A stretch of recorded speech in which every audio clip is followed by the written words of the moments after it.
प्यारे बच्चों, आज हम आपको केमिस्ट्री में क्वांटम नंबर्स के विषय में बताएंगे। बच्चों, क्वांटम नंबर्स एटॉमिक स्ट्रक्चर में बहुत ही इंपॉर्टेंट है और क्वांटम नंबर्स को समझने के लिए सबसे पहले आप ये जानिए कि वास्तव में इलेक्ट्रॉन जो होता है किसी भी एटम के अंदर, परमाणु के अंदर होता कहां है, पाया कहां जाता है?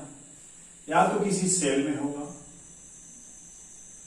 और जब हम ये जान लेते हैं कि किसी सेल में है तो उस सेल के किस सबसेल में है ये हमें जानना होता है। सबसेल जानने के बाद आपको ये जानना होता है कि ये किस ऑर्बिटल में है, किसी पर्टिकुलर सबसेल के किस ऑर्बिटल में है। और ऑर्बिटल जब आप जान लेते हैं तो हमें यह जानना होता है कि इसकी स्पिन की डायरेक्शन क्या है। जैसा कि आप जानते हैं किसी भी ऑर्बिटल में मैक्सिमम 2 इलेक्ट्रॉन हो सकते हैं, और अगर हम देखें किसी ऑर्बिटल को तो इसमें एक इलेक्ट्रॉन की अगर स्पिन अपवर्ड है यानी क्लॉकवाइज है तो दूसरे की एंटी क्लॉकवाइज होगी। बच्चों, जैसा कि आप जानते हो सेल का मतलब क्या होता है? कोश। सबसेल का मतलब उपकोश। ऑर्बिटल का मतलब कक्षक। और प्रत्येक कक्षक में इलेक्ट्रॉन का चक्रण या स्पिन भी हम देखते हैं किस तरह का है। तो किसी भी एटम में इलेक्ट्रॉन की का आइडेंटिफिकेशन हम इन 4 चीजों से कर सकते हैं कि कोई भी दिया गया इलेक्ट्रॉन किस सेल में है, उस सेल के किस सबसेल में है, सबसेल के किस ऑर्बिटल में है, ऑर्बिटल में उसकी स्पिन क्या है, क्लॉकवाइज है या एंटी क्लॉकवाइज है। बच्चों, अब एक चीज आपको यह भी जानना जरूरी है कि ये सेल, सबसेल, ऑर्बिटल के मॉडर्न एटॉमिक स्ट्रक्चर के जो मॉडल हैं उनकी देन है। और मॉडर्न जो एटॉमिक स्ट्रक्चर है, एटॉमिक मॉडल है, वो वेव मैकेनिकल कंसेप्ट पर बेस है। वेव मैकेनिकल कंसेप्ट ये आप पढ़ चुके हैं। वेव मैकेनिकल कंसेप्ट क्या है, जिसको हम तरंग यांत्रिकी भी कहते हैं या क्वांटम मैकेनिक्स भी कहते हैं। तो क्वांटम मैकेनिक्स या वेव मैकेनिकल कंसेप्ट के बेस पर एक साइंटिस्ट था श्रोडिंगर। श्रोडिंगर ने एटॉमिक मॉडल के लिए अपना एक एटॉमिक मॉडल दिया और उससे रिलेटेड एक इक्वेशन दिया जिसे हम श्रोडिंगर वेव इक्वेशन कहते हैं। बच्चों, फर्स्ट ईयर के कोर्स में बहुत डिटेल में श्रोडिंगर इक्वेशन है नहीं, हम आपको केवल ये बताना चाहते हैं एक्चुअली क्वांटम नंबर्स हैं क्या, और सेल, सबसेल, ऑर्बिटल्स को हम किस तरह से फाइंड आउट किए हैं। तो वेव मैकेनिकल कंसेप्ट या श्रोडिंगर वेव इक्वेशन जो था, इसको जब सॉल्व किया गया तो इसके सॉल्व के करने के बाद, सॉल्यूशन के बाद वेव मैकेनिक्स में 3 तरह की नंबर्स प्राप्त हुई, जिनको प्रिंसिपल क्वांटम नंबर कहा गया, बिकॉज ये क्वांटम मैकेनिक्स पर बेस था। और इस इक्वेशन के सॉल्यूशन से जो नंबर्स मिले, अब आप कह सकते हैं नंबर्स क्या हैं। तो बच्चों, इलेक्ट्रॉन को लोकेट करने के लिए क्वांटम मैकेनिक्स जो होता है कुछ क्राइटेरिया डिसाइड करता है, और उस क्राइटेरिया के बेस पर भी कुछ नंबर्स अपने आप उसके सॉल्यूशन में प्राप्त हुए। तो उन नंबर्स को नाम दिया गया प्रिंसिपल क्वांटम नंबर, यानी इसको क्या कहते हैं? मुख्य क्वांटम संख्या।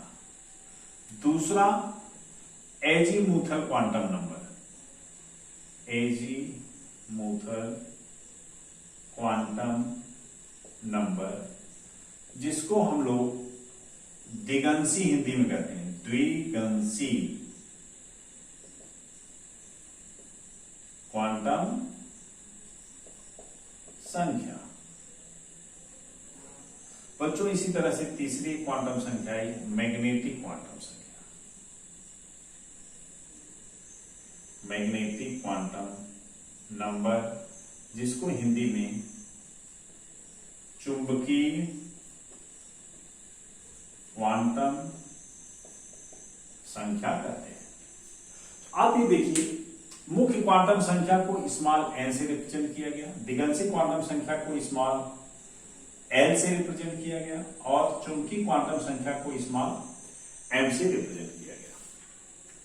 इस तरह से जो क्वांटम संख्याएं जो थी, इन्हीं के डेरिवेशन से ये पता चला कि कोई सेल होता है, सब सेल होती है और ऑर्बिटल पॉसिबल है, कक्षक। तो बच्चों सेल के विषय में हमें जो इंफॉर्मेशन मिलती है वो प्रिंसिपल क्वांटम नंबर से मिलती है। कोष यानी सेल के विषय में हमें कौन बताता है?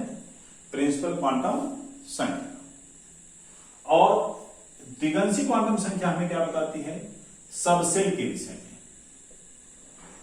उपकोष के विषय में। और मैग्नेटिक क्वांटम नंबर हमें कक्षक के विषय में बताता है कि किसी दिए गए सबसेल के किस कक्षक में कौन सी ऑर्बिटल होगी, ये हमें चुंबकीय क्वांटम संख्या बताती है। तो बच्चों ये महत्वपूर्ण 3 क्वांटम नंबर्स, मुख्य क्वांटम संख्या, दिगंशी क्वांटम संख्या, चुंबकीय क्वांटम संख्या, वास्तव में वेव मैकेनिकल कंसेप्ट के श्रोडिंगर वेव इक्वेशन से डिराइव है। लेकिन एक और क्वांटम संख्या है जिसको हम चक्रण क्वांटम संख्या कहते हैं।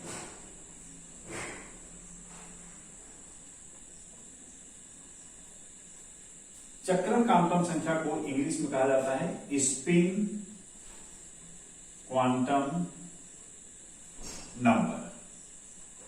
नाम से ही क्लियर है, ये हमें ये बताता है कि किसी भी दिए गए इलेक्ट्रॉन का चक्रण क्या है। इसको बेटा हम लोग एम एस या स्मॉल एस से रिप्रेजेंट किया जाता है। डिफरेंट बुक्स में इसको अलग अलग सिंबल से रिप्रेजेंट करते हैं और ये हमें चक्रण के विषय में बताता है।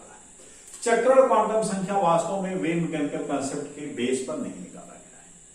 बच्चों स्पेक्ट्रम जो होता है, आपने पढ़ा है इसके विषय में, बोर्स स्पेक्ट्रम। तो स्पेक्ट्रम जो होता है मैग्नेटिक फील्ड में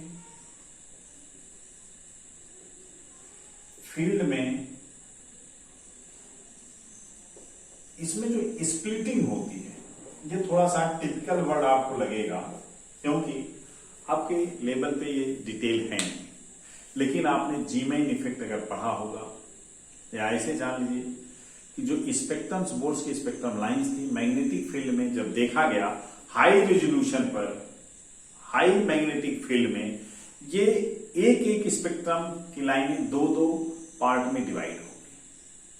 तो जो स्पेक्ट्रम में डिवीजन होता है, स्प्लिटिंग होती है स्पेक्ट्रल लाइंस की, वो क्यों होती है, इसको एक्सप्लेन करने के लिए चक्रण क्वांटम संख्या का कंसेप्ट आया। ये चीज आपको याद रख लेना है, समझ लेना है बस इतना कि मैग्नेटिक फील्ड में स्पेक्ट्रम की जो स्प्लिटिंग है, विभाजित होना जो है स्पेक्ट्रम्स का, उसी के बीच पर चक्रण क्वांटम संख्या का कंसेप्ट डेवलप हुआ है। बच्चों और भी डेप्थ में पढ़ने के लिए हमें अलग से क्लासेस लेनी होंगी जो आउट ऑफ सिलेबस हो जाएगा। इसलिए आप बेसिकली ये जानिए कि 4 क्वांटम संख्याएं हैं, मुख्य क्वांटम संख्या या principal quantum number, azimuthal quantum number, magnetic quantum number, and these are derived from the wave mechanical concept और श्रोडिंगर वेव इक्वेशन या वेव इक्वेशन से ये डिराइव है। और चौथी क्वांटम संख्या चक्रण क्वांटम संख्या है जो मैग्नेटिक फील्ड में स्पेक्ट्रम स्प्लिटिंग से डिराइव है। तो इस तरह से आपको 4 क्वांटम संख्याएं मिली। ये क्वांटम संख्याएं हमें क्रमशः ये बताती हैं कि किसी भी परमाणु में इलेक्ट्रॉन, दिया गया इलेक्ट्रॉन किस केंद्र कोष में है, किस उपकोष में है, किस कक्षक में है और किस उसका चक्रण किस तरह का है। इस तरह से हम कह सकते हैं कि प्रत्येक इलेक्ट्रॉन का अपना एक 4 नंबर्स का या 4 इंफॉर्मेशन का एक सेट होता है जो उसके एड्रेस के रूप में या उसके इंफॉर्मेशन के रूप में, उसके पते के रूप में प्रयोग किया जा सकता है। इसीलिए कभी कभी कहा जाता है कि quantum numbers are the address of electron in an atom. किसी भी परमाणु में इलेक्ट्रॉन को पता लगाने का जो एक एड्रेस होता है, वो चारों क्वांटम नंबर्स हैं। अब हम लोग ये देखेंगे कि ये चारों क्वांटम नंबर किस बात पर डिपेंड करते हैं।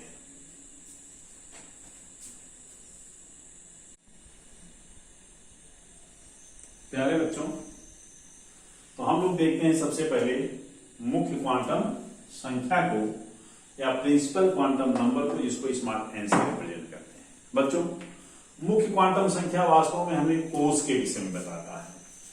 कोष जैसे आप जानते हैं, नाभिक के बाहर जैसे ही हम जाते हैं, सबसे पहली कोष को, पहले सेल को हम के सेल कहते हैं, फिर L cell, M cell, N cell, O cell etcetera, इस तरह के नामों से हम इसको इंगित करते हैं। अब इन सेलों को अगर हम नंबर में रिप्रेजेंट करें तो फर्स्ट सेल को हम फर्स्ट n = 1 कहते हैं। यानी मुख्य क्वांटम संख्या जो होता है वो एक्चुअली सेल को बताता है। अगर हम n = 1 कहते हैं तो इसका मतलब है के सेल हुआ, n = 2 कहते हैं तो इसका मतलब है एल सेल, n = 3 कहते हैं तो इसका मतलब है एम सेल, और इसी तरह से अगर हम n = 4 कहते हैं तो इसका मतलब है n shell and so on. तो वास्तव में मुख्य क्वांटम संख्या हमें सबसे पहले इंफॉर्मेशन देता है कि हम किस सेल की बात कर रहे हैं। जैसे अगर कोई कहता है n = 4 तो इसका मतलब है ये n सेल की बात हो रही है। यहाँ पे एग्जैक्ट, ये क्लियर है। अब बच्चों, ये क्वेश्चन होता है कि अगर हमें n की वैल्यू पता है तो हम क्या क्या इंफॉर्मेशन इससे निकाल सकते हैं। तो जैसा कि आप जानते हैं, जैसे जैसे n की वैल्यू बढ़ेगी, रेडियस ऑफ सेल क्या होगा, बढ़ेगा। तो आप जानते हैं कि रेडियस ऑफ सेल n की वैल्यू बढ़ने के साथ साथ बढ़ जाएगा। अगर n बढ़ता है तो सेल की एनर्जी क्या होगी, ऊर्जा जिसे हम कहते हैं, ऊर्जा बढ़ेगी। तो इस तरह से अगर हम देखते हैं तो हमें n के मान से, n की वैल्यू जान लेने पर रेडियस, एनर्जी आदि के विषय में भी जानकारी मिल जाती है। अब बच्चों, सेल अगर एक बार हम जान लेते हैं, हम दूसरा देखते हैं सबसेल क्या होता है या दिगंशी क्वांटम संख्या क्या है। He मूथल क्वांटम नंबर क्या होता है, जिसको हम लोग क्या कहते हैं, दिगंशी क्वांटम संख्या। दिगंशी क्वांटम संख्या, इसको स्मॉल एल से रिप्रेजेंट किया जाता है। आप जानते हैं दिगंशी क्वांटम संख्या हमें क्या बताता है, उपकोषों के विषय में। किसके विषय में बताता है, उपकोष। उपकोष का मतलब सबसेल। बच्चों, सबसेल या उपकोष जो होता है, वास्तव में इनके लिए एल की वैल्यू हमेशा फिक्स होती है। आप एक चीज जानिए, कोष कोई भी होगा, लेकिन एल की एक पर्टिकुलर वैल्यू हमेशा एक पर्टिकुलर उपकोष के विषय में या सबसेल के विषय में ही बताता है। जैसे हम देखें, एल की वैल्यू अगर आपको पता है, आप सबसेल का नाम आप बता सकते हैं कभी भी, ये किस उपकोष का मान है। जैसे L = अगर 0 है तो ये S सबसेल को रिप्रेजेंट करता है। अगर L की वैल्यू 1 है तो ये P सबसेल को रिप्रेजेंट करेगा। अगर 2 है तो ये D सबसेल को रिप्रेजेंट करेगा। अगर 3 है तो F सबसेल को रिप्रेजेंट करेगा। 4 अगर है तो ये G सबसेल को रिप्रेजेंट करेगा। अब आप कह सकते हैं कि सर G सबसेल तो हम जानते ही नहीं है। This is the imaginary.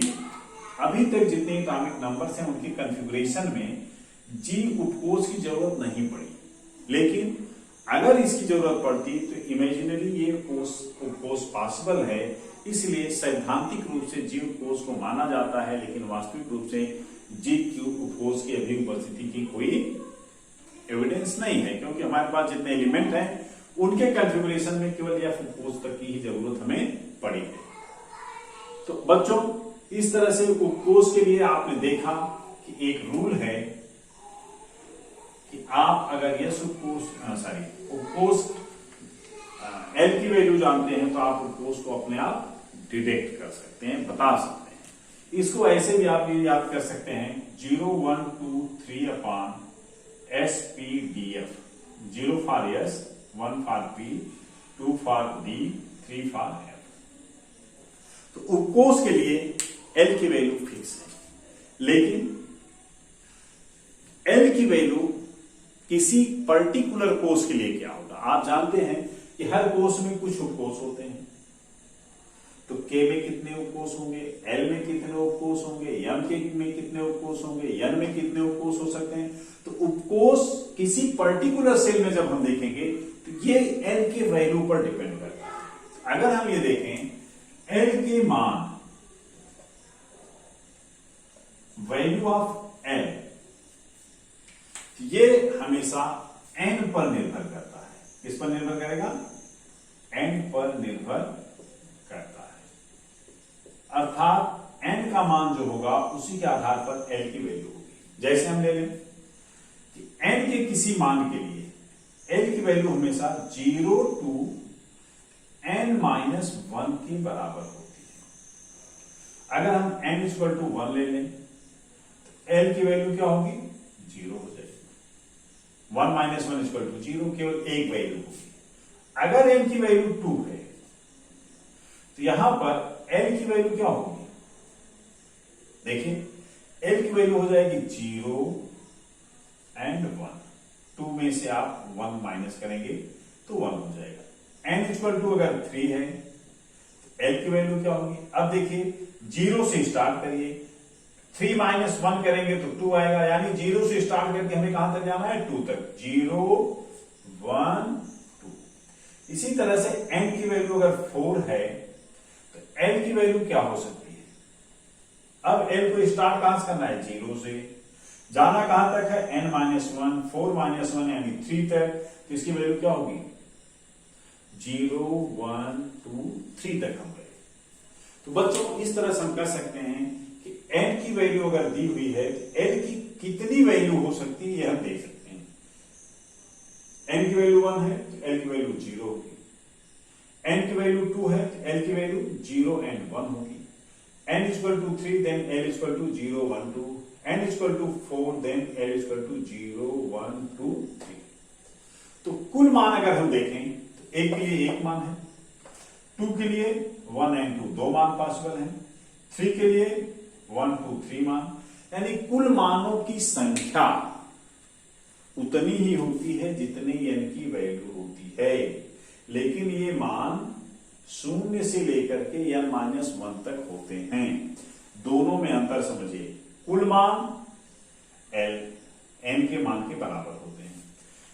Value इनकी क्या होती है? 0 से N-1, लेकिन कुल मान कितने होते हैं?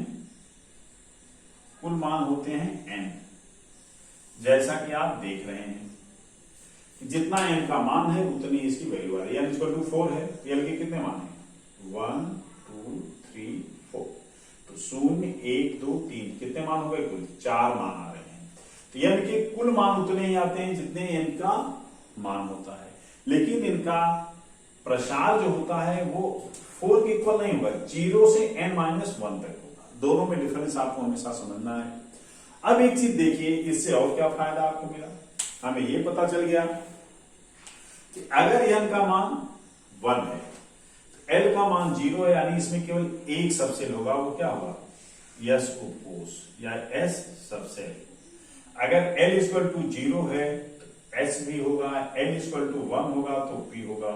इसमें दो कोष हैं यस P। N=3 है जिसमें कितने हो जाएंगे? S P और D उपकोष हो जाएंगे।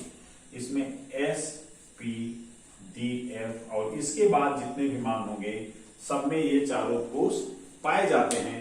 तो इसका मतलब अगर हमें N का मान पता है तो हम ये बता सकते हैं कि इसमें कौन कौन से उपकोष पाए जाते हैं। हम उपकोषों के विषय में भी बता सकते हैं। तो N का मान आपने देखा, L का मान देखा। अब हम देखते हैं चुंबकीय क्वांटम संख्या या मैग्नेटिक क्वांटम नंबर किस पर डिपेंड करता है।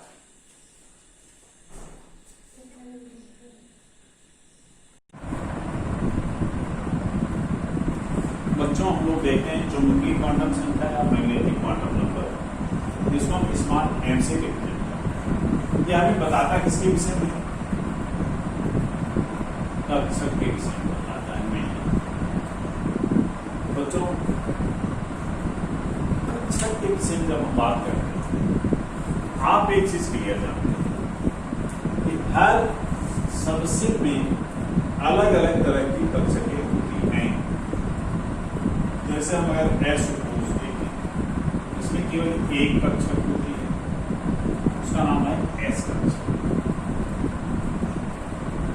पी में अगर हम देखते हैं तीन कक्षकें हैं, P X, P Y, P, तीन कक्षकें।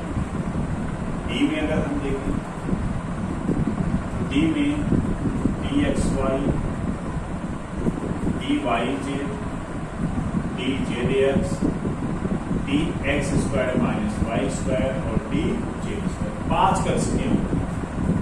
और अगर हम एफ यूज करते हैं, इसमें 7 तरह की 7 टाइप ऑफ सबसे ऑर्बिटल्स, 7 तरह की कक्षकें इसमें होती हैं।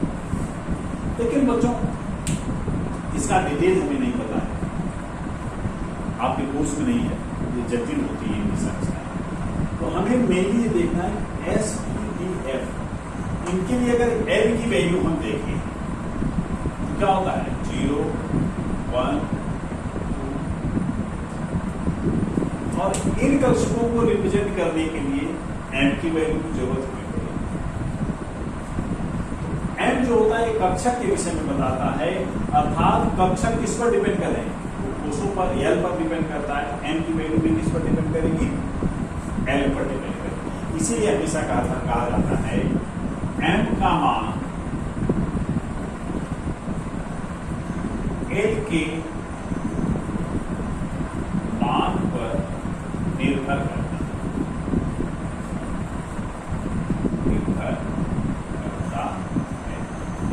Value of m depends upon the value of n. अब एल के किसी मान के लिए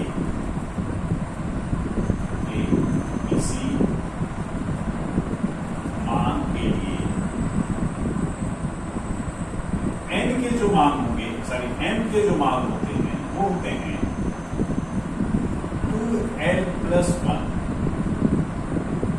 कुल मान होते हैं। और इनका प्रसार जो होता है ये महत्वपूर्ण है, ये होता है +l से 0, 0 से -l। कुछ बुक्स में -l से स्टार्ट करके 0 +l लिखा जाता है। इस चीज का कोई इंपॉर्टेंस नहीं है, आप दोनों तरह से लिख सकते हैं। ज्यादातर बुक्स में +l 0 -1 है, इसीलिए इसको हम फॉलो करेंगे। एक ही सिस्टम को फॉलो करना अच्छा है, लेकिन आप ये जानते रहिए कि दोनों ही सिस्टम फॉलो किए जा सकते हैं। किसी बुक में दिया हुआ है तो आपको उसको भी मानना। प्रसार इसका क्या है, +l 0 -l। अब इसको हम वेरीफाई कैसे करें, मान लीजिए अगर m का मान हो गया 0, तो m के कितने मान देखिए, 2 × 0 + 1, 2l+1 होगा, 2 × 0 + 1 एक ही मान, और ये मान क्या होगा m का, m = 0। पहला s कोष के लिए। अब अगर हम p के लिए देखें, एल की वैल्यू क्या है 1, एल की वैल्यू क्या है 1। एम के मान क्या होंगे, एम के मान हो जाएंगे 2 × 1 + 1 यानी 3। एम के 3 मान होंगे, कौन कौन से मान होंगे देखिए, एम = हो जाएगा +1, 0 -1, कितने मान होंगे 1, 2, 3। इसको अगर हम तीनों को एक ऑर्बिटल से रिप्रेजेंट करें तो हमें 3 ऑर्बिटल्स, हमें कितने ऑर्बिटल्स मिलेंगे 3। अब बच्चों ऑर्बिटल्स p में कितने हैं, px, py, pz, यानी एक वैल्यू px को रिप्रेजेंट करेगी, दूसरी py को, तीसरा pz। लेकिन यहाँ पर आईपीएससी का जो लेटेस्ट रिकमेंडेशन, हो सकता है कुछ बुक्स में ये दिया हुआ हो, ये दिया हो कि आप किसी को px py पीरियड मान सकते हैं। लेकिन एक जनरलाइजेशन जो है आईपीएससी का वो ये है कि जो लोवेस्ट वैल्यू है, जीरो वैल्यू है, ये जेड को देना चाहिए। जीरो वैल्यू किसको देना चाहिए? जेड को। या जीरो के नजदीक जो वैल्यू होगी वो हम जेड को देंगे। यहाँ पर जेड एक ही है तो हम इसको क्या करेंगे? पीजेड मान लेते हैं। एक px हो जाएगा, दूसरा py। px और py के लिए कोई बाउंडेशन नहीं है, जेड के लिए ये बाउंडेशन दिया गया है, एक कंसेप्ट दिया गया है। लोवेस्ट वैल्यू यानी न्यूमेरिकल वैल्यू में बात करें, जीरो वैल्यू हमेशा किसको देनी चाहिए? जेड। क्यों देनी चाहिए बेटा? ये सब बॉन्डिंग पर बेस्ड होता है, जो हायर क्लासेज में आप पढ़ोगे। अभी आपको ये चीजें याद कर लेनी।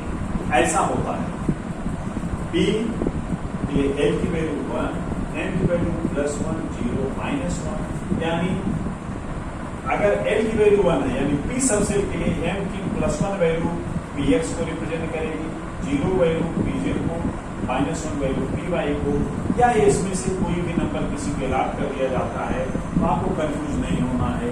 ये सब वैल्यू एक्सेप्टेबल है, लेकिन कंफ्यूजन न रहे इसके लिए आईपीएससी ने ऐसा दिया है।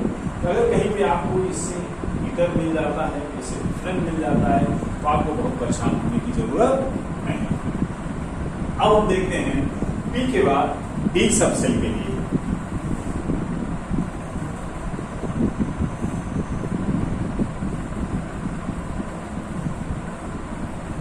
डी सबसेल के लिए देखिए क्या हो। डी के लिए अगर हम देखें एन की वैल्यू क्या होती है? 2 होगी।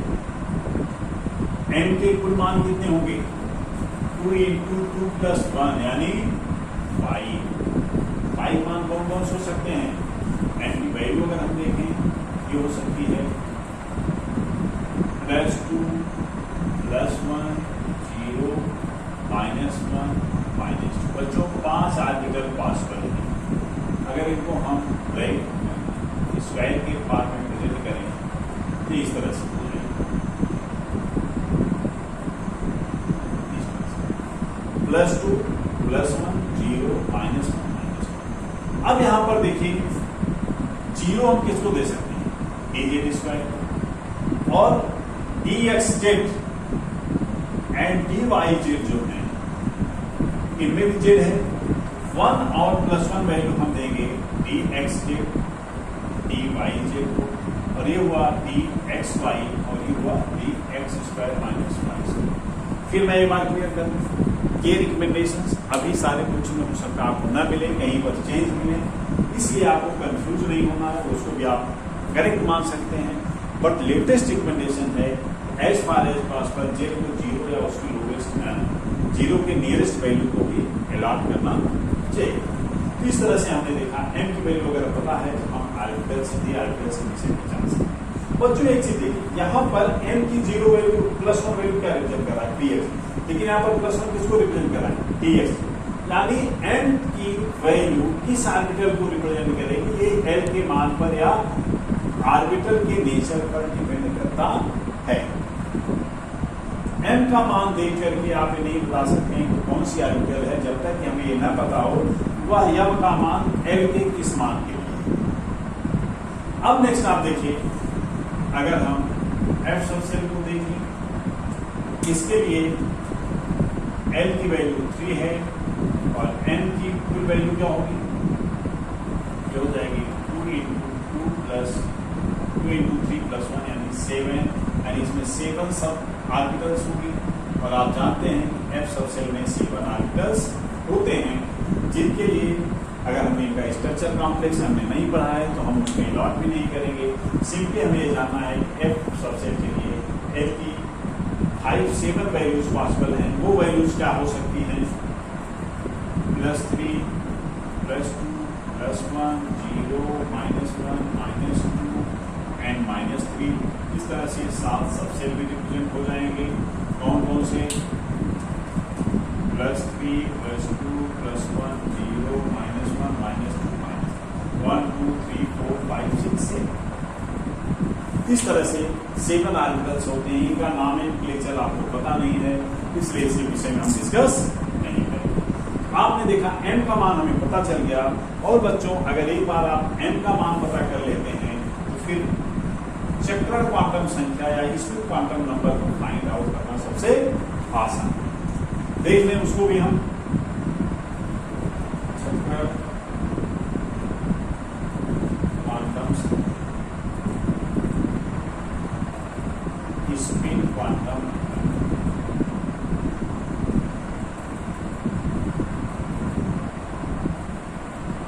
देखिए स्पिन क्वांटम नंबर को m सफिक्स s या स्मॉल s दोनों से रिप्रेजेंट किया जाता है अलग अलग बुक्स में। तो आपको इस पे डाउट नहीं करना है। जिस भी मान से आप देखें इसको रिप्रेजेंट किया जा सकता है, लेकिन ms लेते हैं, कंफ्यूजन न रहे। ms की वैल्यू का मान डिपेंड किस पर करता है? का मान m के मान पर डिपेंड करता है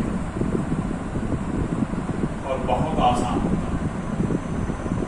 m के किसी मान के लिए ms के केवल दो मान होते हैं, एक होता है प्लस हाफ और एक होता है माइनस हाफ। कन्वेंशनली ये माना गया है जब किसी ऑर्बिटल में एक इलेक्ट्रॉन होता है तो उसकी स्पिन को अपवर्ड डायरेक्शन में दिखाया जाता है क्लॉकवाइज में, और दूसरा जो होता है उसकी स्पिन को हम डाउनवर्ड दिखाते हैं एंटी क्लॉकवाइज में। तो जो इलेक्ट्रॉन अपवर्ड डायरेक्शन में होता है वो प्लस हाफ हुआ, जो डाउनवर्ड है वो माइनस हाफ। ये कन्वेंशनली मान लिया गया है, ऐसा कोई रिजिड रूल नहीं है, ये भी आपको ध्यान में रखना है। बच्चों इस तरह से m के किसी मान के लिए ms के मान हमें पता चलता है। अब अगर हम इन सारी चीजों को देखें और कंक्लूजन निकालें, ये कर सकते हैं कि किसी भी इलेक्ट्रॉन के या किसी भी परमाणु में जितने इलेक्ट्रॉन होते हैं उनके लिए n का मान, m का मान, l का मान और ms का मान निकाल सकते हैं, और किन्हीं भी दो इलेक्ट्रॉनों के लिए ये चारों मान समान नहीं होंगे। इसी को पाउली अपवर्जन नियम कहा गया, जिसको हम अगले टर्न पर देखेंगे।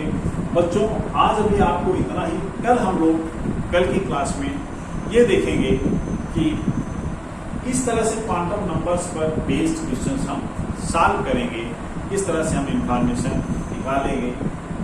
आज के लिए इतना ही।